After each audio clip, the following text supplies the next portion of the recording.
Was supposed to be a nightmare for Eddie Hall. This was not just strongman versus strongman. This was raw power crashing into real MMA experience.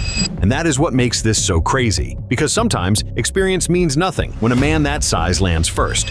At KSW 105, Eddie Hall stepped into his first professional MMA fight against Mariusz Pudzianowski, a former world's strongest man who had already built a long career in the cage. Pudzianowski was not just a spectacle. He was a seasoned heavyweight with years of MMA experience behind him. Hall had never fought a pro MMA bout before that night. On paper, this looked like a trap. Yes, Eddie was massive. Yes, Eddie had freak strength. Yes, Eddie could move weights that don't even look real. But strength and fighting are not the same thing. Across from him stood a man who already knew what chaos feels like under real pressure. Pudzianowski had been there before. He had the experience. He had the timing. He had the cage instincts Eddie was still supposed to be learning. And still, the part nobody could ignore was the size. Hall came in at around 334 pounds, about 67 pounds heavier than Pudzianowski. Together, they brought more than 600 pounds into that cage. It looked less like a fight booking and more like an experiment nobody could look away from. The fight was even booked for 2 4-minute rounds, almost like everyone knew this thing might explode before it had time to settle. Then the bell rang, and all that talk about experience barely had time to breathe. Hall came out like a man who understood one thing. He could not let this become a long fight. He crashed forward immediately,